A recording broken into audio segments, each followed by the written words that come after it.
할렐루야. 오늘은 오직 예수님만 바라보는 교회 시리즈 11번째로 교회는 성장하는 곳입니다에 대해서 함께 말씀을 살펴보면서 은혜를 나누고자 합니다. 미국 어느 섬마을에 아주 위험하게 파도치는 곳이 있었는데 그곳에서는 배가 자주 난파되어서 구조를 필요로 하는 사람들이 파도와 함께 쓸려 들어오곤 했습니다. 그래서 뜻있는 청년 서너 명이 모여서 구호소를 만들었습니다.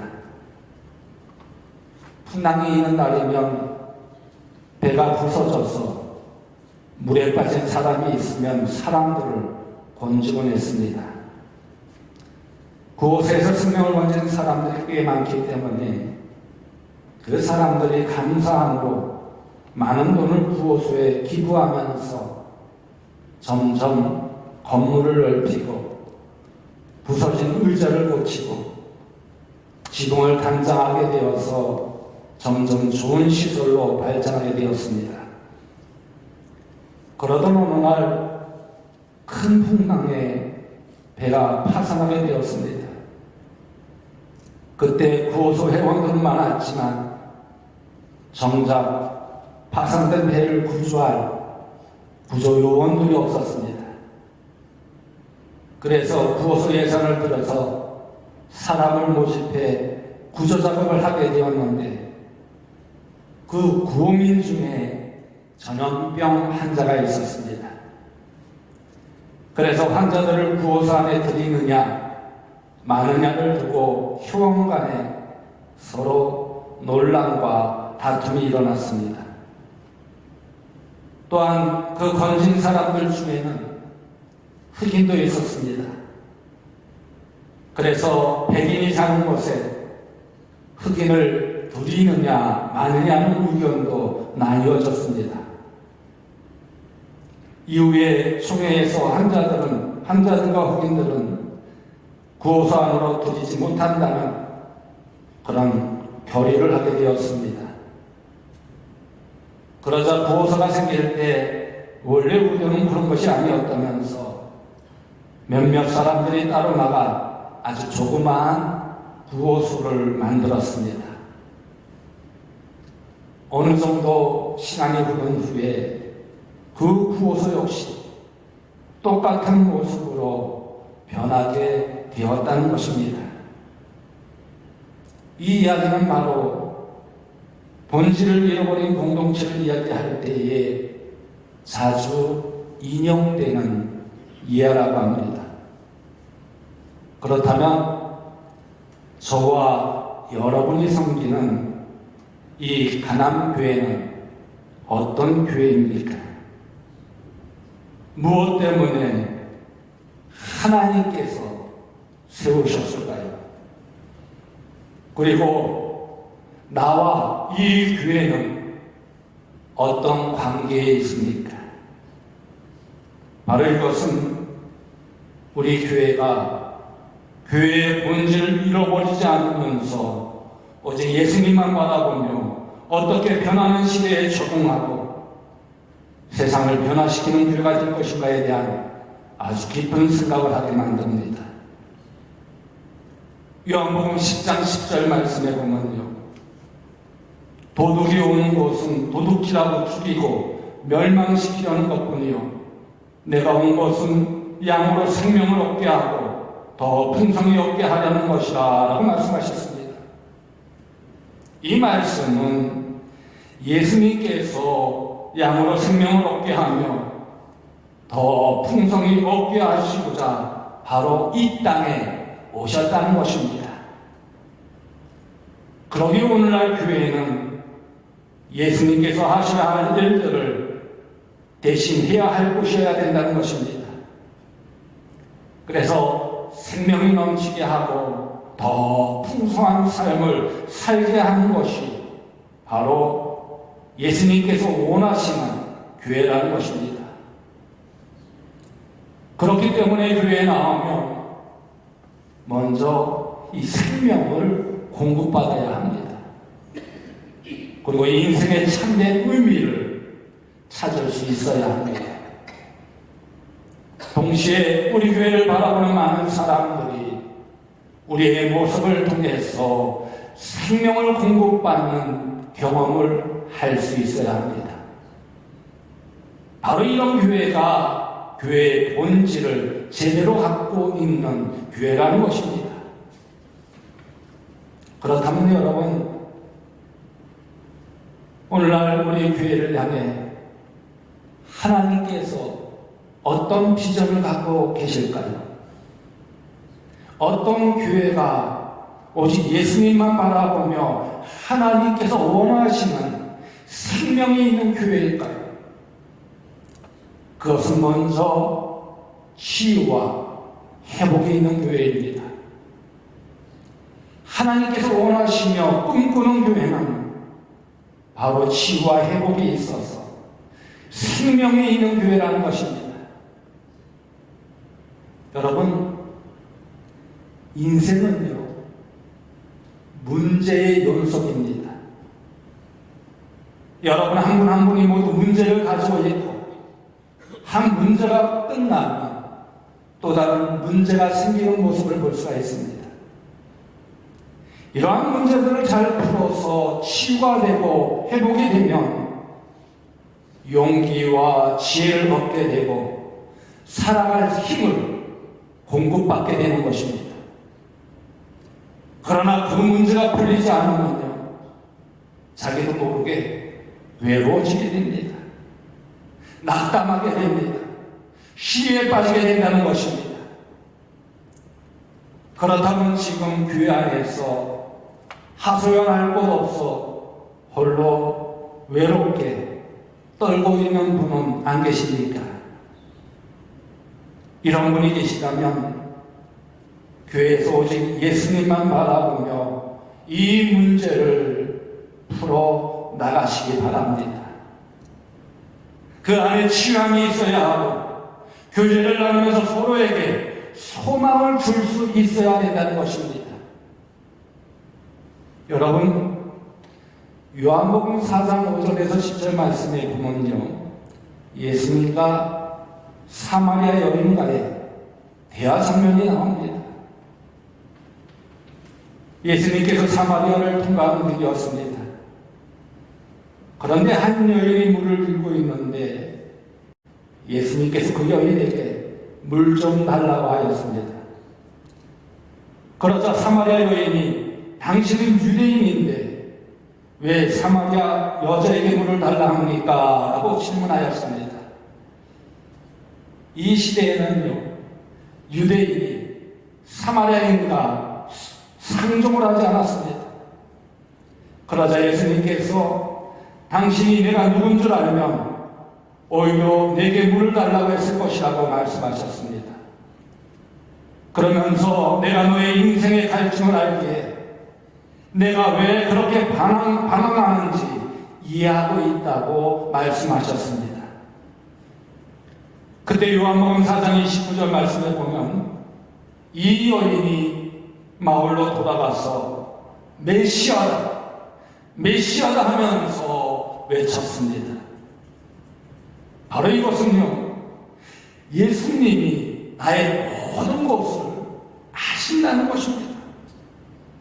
그리고 나의 마음을 알아주셨다라는 표현입니다. 또한 중풍병자를 찾아갔습니다. 우리는 중풍병자를 볼 때 그 사람이 몸이 불편해서 찾아왔구나라고 생각할 것입니다. 그러나 예수님은 중풍병으로 인해 몸도 아프지만 그 전에 마음도 상하고 낙심한 것을 보았습니다. 그로 인해 인간관계가 깨지고 사람 만나기 싫어하는 것을 보셨습니다. 하나님을 원망하는 것도 보셨고요, 그 육체적인 문제로 그의 삶 전체가 무너진 것을 보셨습니다. 그래서 예수님은 중풍병자에게 내 자리를 들고 일어나 걸어가라, 내 죄가 사함을 얻었노라 라고 말씀하셨습니다. 바로 이것은 그의 죄를 사하여 주시며 하나님과의 관계를 회복시켜 주셨고 자리를 들고 가라고 함으로써 온전한 자유함을 주셨다는 것입니다. 이처럼 예수님은요, 우리를 그렇게 치유하여 주셨습니다. 저와 여러분의 죄를 하나하나 낱낱이 다 살피신다면 아마도 여기 앉아서 예배드릴 수 있는 사람은 한 사람도 없을 것입니다. 그러나 예수님은요, 정죄하기 전에 우리의 연약한 마음을 다 알아주셨다라는 것입니다. 그렇게 우리의 마음을 알아주는 예수님처럼 그런 교회가 되어야 한다는 것입니다. 그런데 오히려 교회에서 상처받고 그 아픔을 간직하며 떠나는 사람들이 얼마나 많은지 모릅니다. 앞으로 우리 가난교회는 이런 치유와 회복이 있는 교회, 하나님께서 나를 알아주고 치유하여 주신 것처럼 상처받는 사람의 마음을 치유하여 주며 회복시켜주는 그런 교회가 되어야 될 줄로 믿습니다. 그럴 때 하나님께서 우리의 삶을 성장시켜 주실 뿐만 아니라 이 교회를 성장시켜 주신다는 것입니다. 다음으로 하나님이 원하시는 생명이 있는 교회는 성장하는 교회. 오늘 보면 13절에서 14절 말씀에서 보면 우리가 다 하나님의 아들을 믿는 것과 아는 일에 하나가 되어 온전한 사람을 이루어 그리스도의 장성한 분량에 충만한 데까지 이르리니 이는 우리가 이제부터 어린아이가 되지 아니하여 사람의 속임수와 간사한 유혹에 빠져 온갖 교훈의 풍조에 밀려 요동하지 않게 하려 함이라 라고 했습니다. 여러분, 성장에는요, 두 가지 측면이 있다고 합니다. 그 하나는 아름다움과 균형을 유지하며 자라나는 성장입니다. 또 다른 하나는요, 부정적이고 괴로움과 고통이 따르며 자라는 성장입니다. 물론 성경에서 이야기하는 것은 전자의 성장을 이야기하여 주고 있습니다.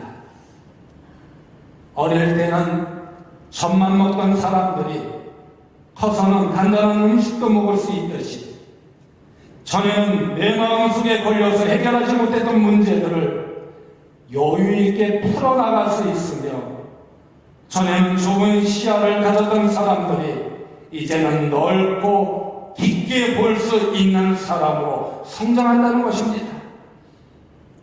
그러면서 인생을 보는 눈이 인간관계도 성숙해지며 우리가 살아가는 삶도 힘도 얻게 된다는 것입니다. 그런데요, 아무리 이렇게 성장할 수 있는 것은 아니라는 것입니다. 그래서 성장에는 여러 가지 요소가 있다고 합니다. 그 성장의 첫 번째 요소는요, 바로 사랑입니다. 사랑을 체험하지 않은 사람은 사랑을 줄 수 없다는 것입니다. 그렇기 때문에 교회는 계속해서 하나님의 복음에 나타낸 이 사랑을 선포하여야 된다는 것입니다.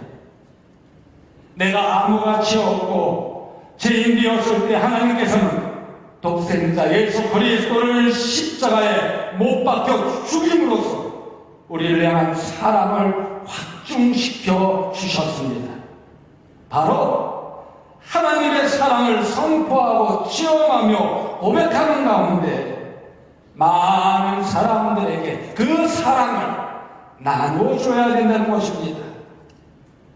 그럴 때 우리가 세상을 이길 수 있는 힘이 생기게 된다는 것입니다. 그러기에 이 세상을 이길 수 있는 힘은 바로 하나님의 아들 예수 그리스도를 믿는 믿음이라는 것입니다. 여러분, 하나님은요, 우리를 위해 자기가 사랑하는 아들을 아주 비참하게 십자가에 못 박혀 죽게 하셨습니다. 그 하나님의 놀라운 크신 사랑을 받은 사람이 바로 저와 여러분이라는 것입니다. 그러기에 그 사랑을 간직하며 느끼며 체험해야만 그 사랑을 줄 수 있다는 것입니다. 그 하나님의 사랑을 간직하지 못하면 사랑을 줄 수 없다는 거예요.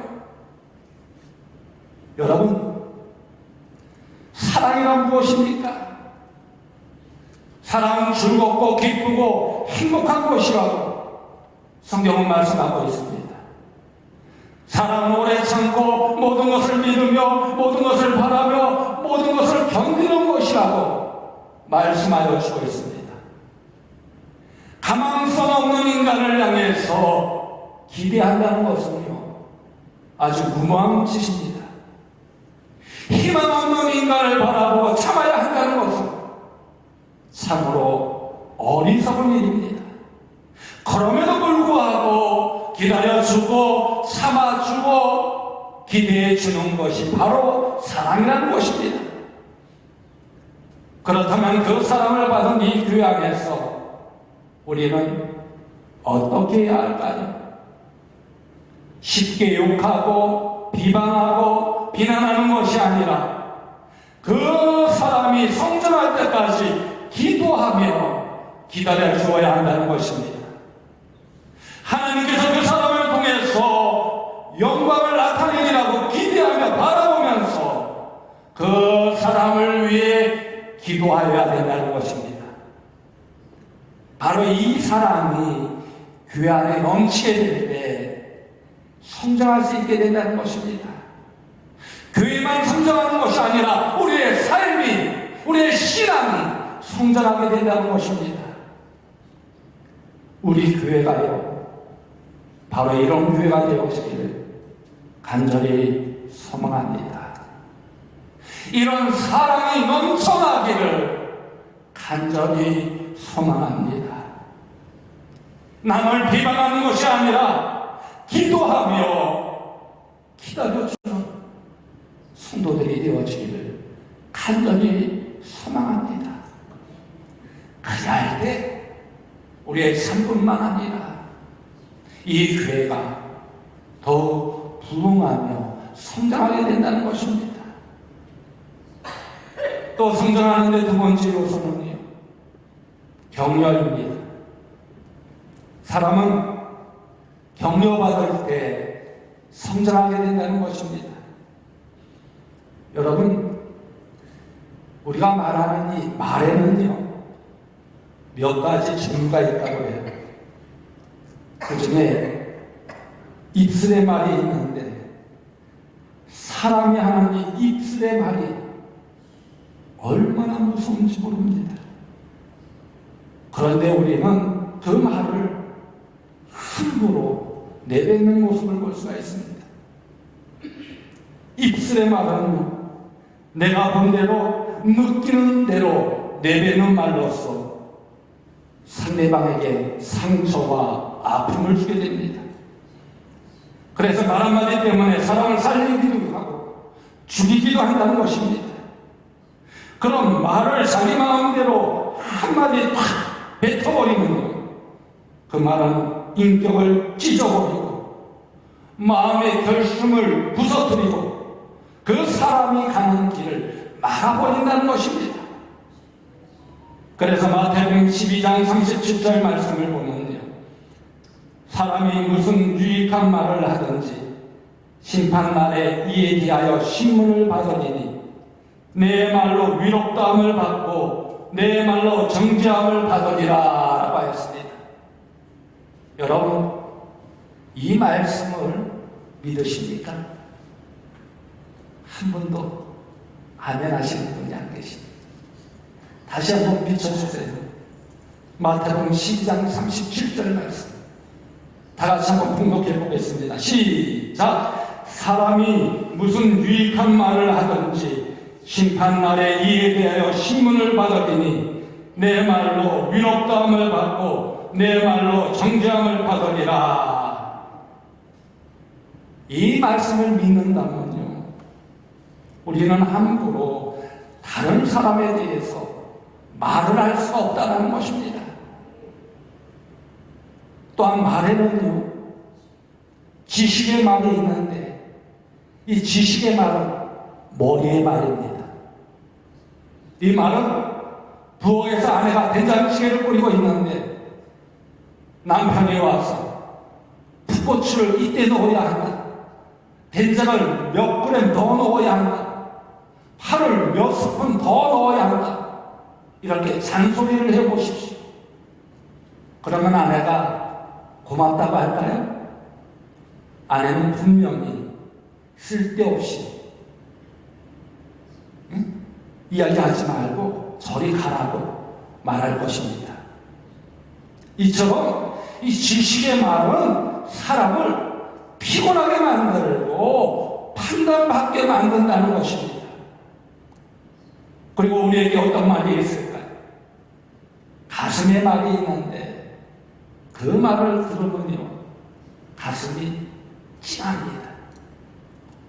당신 참 수고 많았어요. 당신 힘들었죠? 이렇게 말하면요, 그 마음속에 눈물이 지고 있던 모든 것들이 풀리게 됩니다. 이것이 바로 가슴의 말이라는 것입니다. 마지막으로 영혼의 말이 있습니다. 이 영혼의 말은 격려의 말이라고도 합니다. 두려워하지 말라, 내가 너와 함께함이라. 놀라지 말라, 나는 내 하나님이 됩니다. 내게 급세게 하리라. 참으로 너를 도와주리라. 참으로 나의 위로운 오른손으로 너를 붙들리라.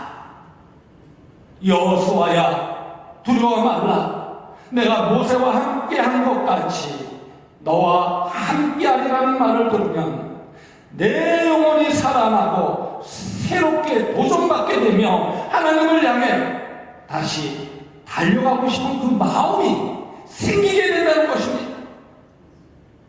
그런데 여러분, 이렇게 주위 사람들에게 격려의 말을 하는 것이 아깝습니까? 여러분, 바로 지금 실천해 보시기 바랍니다.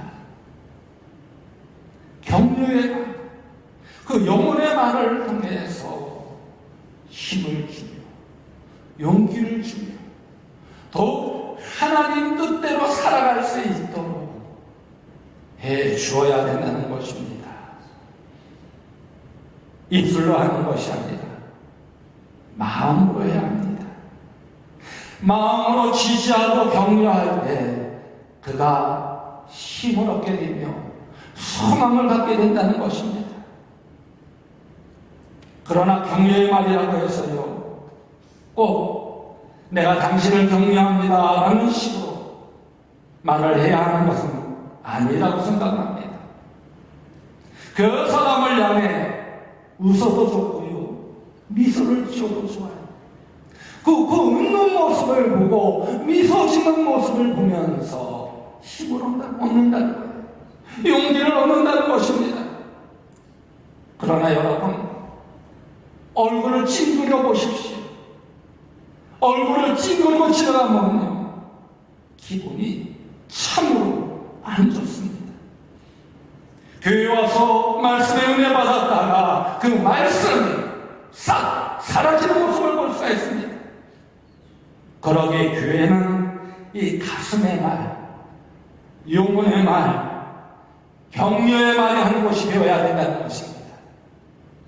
우리의 가정도 마찬가지입니다. 부부간에 서로 가슴의 말, 영혼의 말, 격려의 말을 많이 하는 가정이 되어져야 된다는 것입니다. 그럴 때 아무리 힘들고 어려운 일이 닥쳐온다 할지라도 헤쳐나갈 수 있는 힘이 생기게 된다는 거예요. 그 안에서 서로 위로하며 그 안에서 서로 하나가 되어 그 문제를 헤쳐나가게 된다는 것입니다. 그 안에서 승리함을 얻게 되는 모습을 볼 수 있습니다. 직장에서도 마찬가지입니다. 서로 격려의 말, 가슴의 말, 영혼의 말을 많이 해야 합니다. 그럴 때 그 직장을 통해서 하나님 나라를 이루게 되는 것이에요. 그러게 여러분, 가정에서나 사회에서나 교회에서나 이 가슴의 말을 많이 하시기 바랍니다. 영혼의 말을 많이 하시기 바랍니다. 격려의 말을 많이 하시기 바랍니다. 그래서 그 말을 통해서 여러분의 믿음이 성장하여지고 그 말을 통해서 하나님의 능력과 하나님의 역사와 하나님의 기적을 체험할 수 있기를 간절히 소망합니다.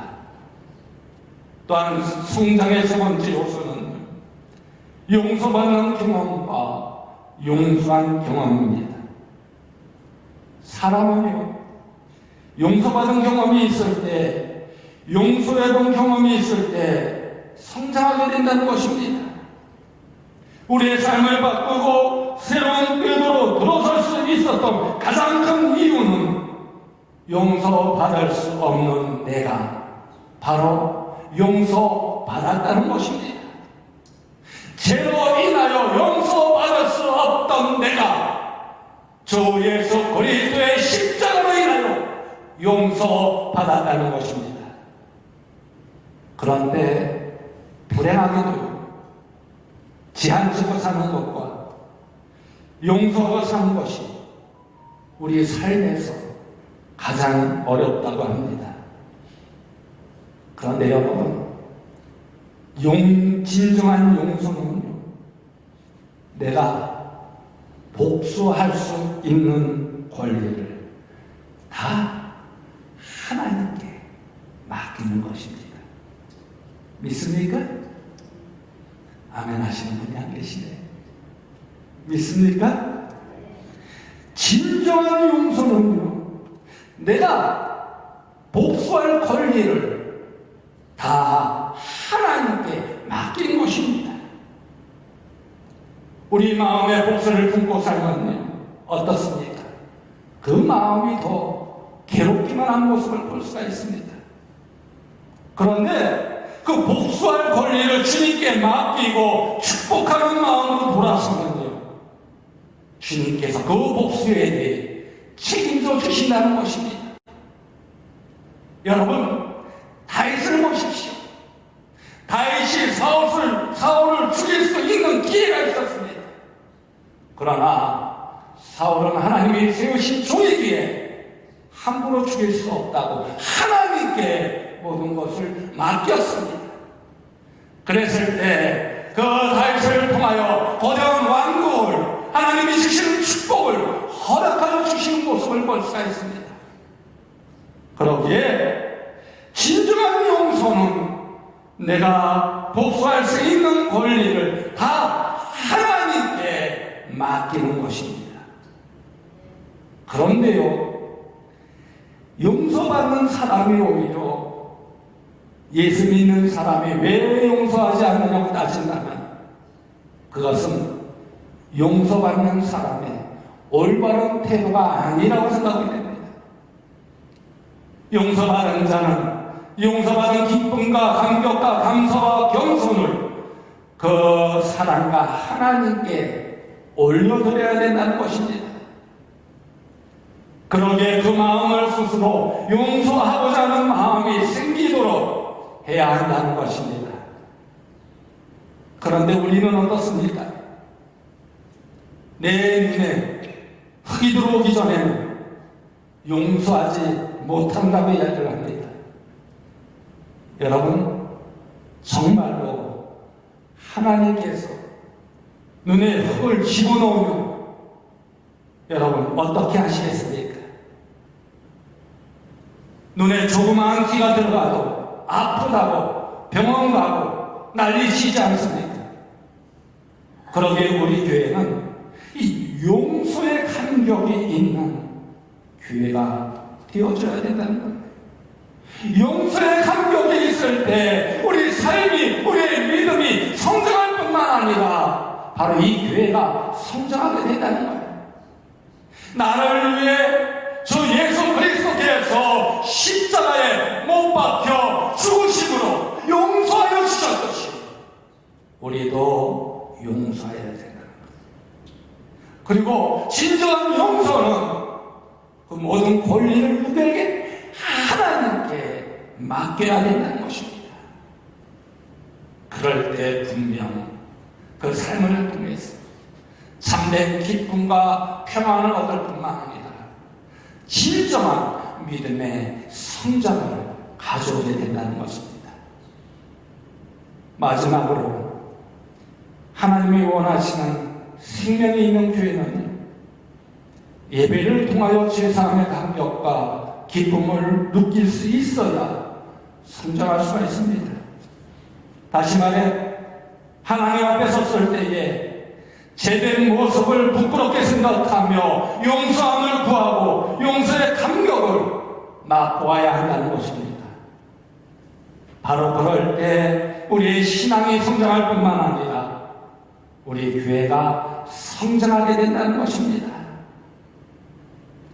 여러분, 저와 여러분은요, 특별히 이 시대에서 만났습니다. 하나님께서 만나게 하신 하나님 교회를 통해서 우리가 무엇을 해야 할까요? 치유와 회복이 일어나는 교회로 만들어 가야 합니다. 교회에 들어오면 모든 문제가 해결되고 말씀을 들을 때 자양이 있으며 기쁨이 있어야 된다는 것입니다. 그리고 내가 이 교회에 와서 인생을 보는 것도 성숙하고 사람을 사랑하는 것도 성숙하여 내 시경이 넓어질 수 있는 교회가 되어져야 된다는 것입니다. 바로 그럴 때 그 삶을 통해서, 그 가정을 통해서, 그 교회를 통해서 부흥의 성장의 기쁨을 맛보게 하여 주신다는 것입니다.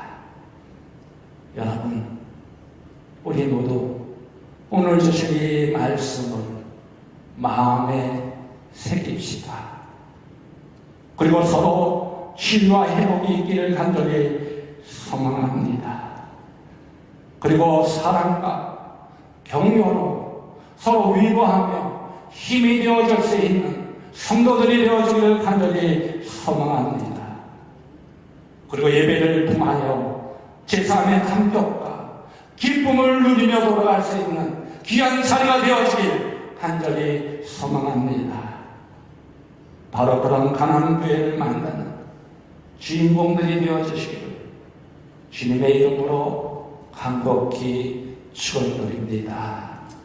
하나님은 너를 지키시는 자께 찬양하도록 하겠습니다.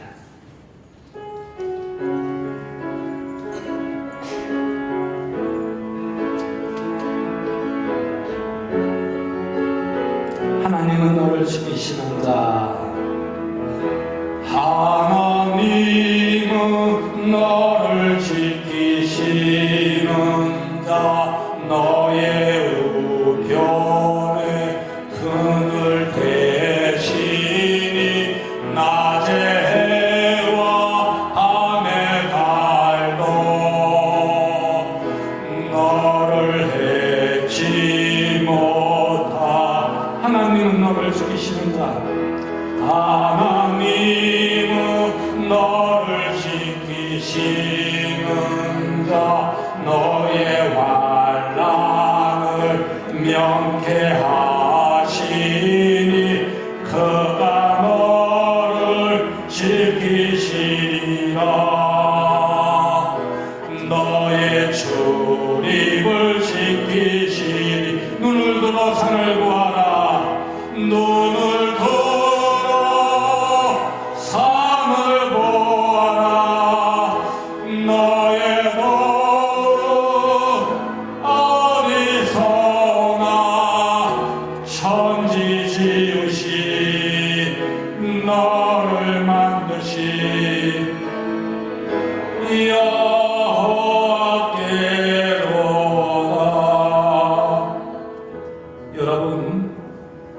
눈을 다 감으시기 바랍니다.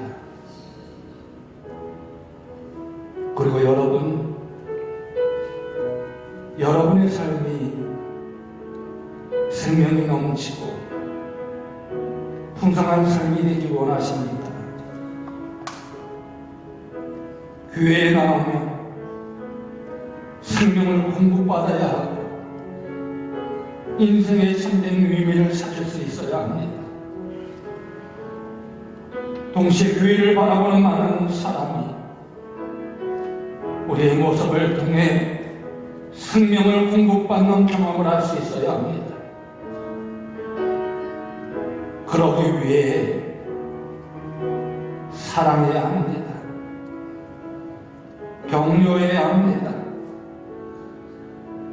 용서와 가득한 삶을 살아야 합니다. 그럴 때 치유와 회복이 일어나며 풍성한 삶으로 인도하시는 하나님을 만나게 될 줄로 믿습니다. 그 안에서 여러분의 신앙이 우리 가남교회가 성장하여 주기를 간절히 소망합니다. 이 시간 하나님께 간절히 기도하며 결단하십시오. 사랑하기 원합니다. 격려하기 원합니다. 용서하기 원합니다. 그래서 생명이 넘치는 풍성한 삶을 살기 원합니다. 말씀을 통해서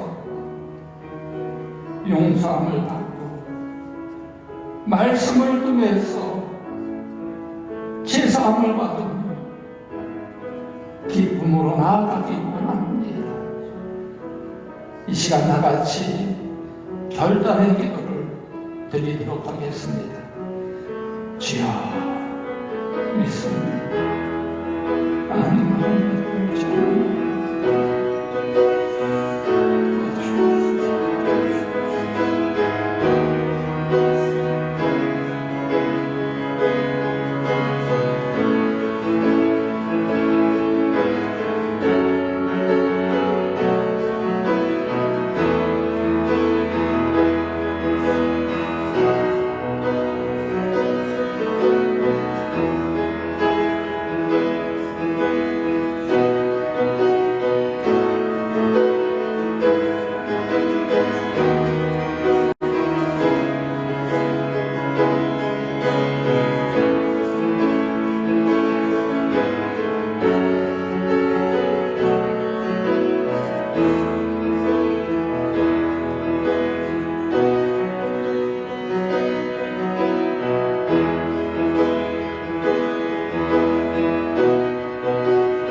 언제나 우리의 삶을 지켜 보호하여 주시는 하나님, 지금까지 믿음 안에서 우리의 삶을 지켜주시며 보호하여 주시며 인도하여 주신 그 크신 하나님의 사랑과 은혜에 감사를 드립니다. 이 시간 우리의 삶을 치유하시며 회복하시는 하나님을 만나기 원합니다. 하나님이 베풀어 주신 그 크신 은혜를 생각하며 그 은혜를 가족들에게, 이웃들에게 나누기 원합니다. 우리 모두 예수 그리스도의 생명을 공급받아 생명이 넘치게 하시는 하나님의 은혜 속에서 사랑하며 격려하며 용서하는 가운데 우리의 신앙이 성장하게 하여 주옵소서. 그 안에서 속사람이 변화되어 하나님의 능력과 역사와 기적을 체험하는 자녀들이 되게 하여 주옵소서. 그래서 우리의 삶이 풍성하여지며 우리의 삶에 지경이 넓혀지는 축복 속에서 하나님께 귀하게 쓰임받으며 영광 돌리는 자녀들이 되게 하여 주옵소서. 예수님의 이름으로 감사하며 축복하며 기도드리옵나이다. 아멘.